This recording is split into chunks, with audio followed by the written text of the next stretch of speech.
लाडकी बहीण योजनेसाठी आदिवासी विकास विभागाचा निधी वळवला नाही। निधीसाठी आलेल्या फाईल्सवर मी सही केली नाही। विजयकुमार गावित यांची प्रतिक्रिया। जालिंदर सुपेकरांची सखोल चौकशी करा। मालमत्तेसंदर्भात ईडी सीबीआय मार्फत चौकशी व्हावी। सुरेश धसांची मुख्यमंत्री आणि पोलीस महासंचालकांकडे मागणी।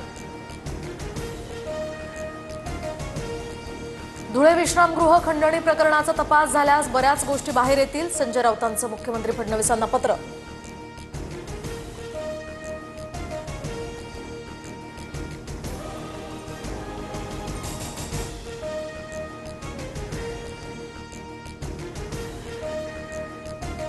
महाराष्ट्रात हिंदीची सक्ती करणार असाल तर संघर्ष अटळ। मोदी शहांच्या राज्यात हिंदी सक्ती नाही। हिंदी भाषा शाळेत कशी शिकवली जाते बघूच। राज ठाकरेंचा इशारा।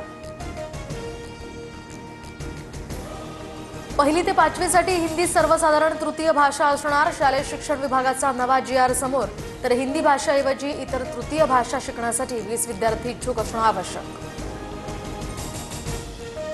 शालेय अभ्यासक्रमात हिंदीची सक्ती कशाला? हिंदी भाषेच्या मुद्द्यावर आम्ही केंद्रात प्रश्न विचारणार। संजय राऊतांची माहिती। तर नव्या आदेशात हिंदी अनिवार्य हा शब्द कुठे आहे? भुसेंचा सवाल।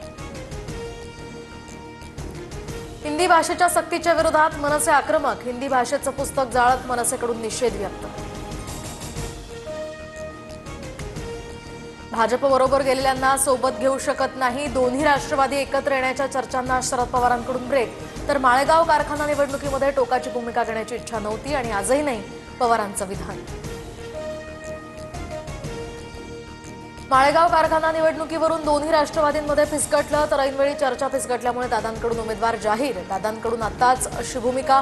निष्ठावंतांचं काय होणार? पवारांचं मत। सूत्रांची माहिती।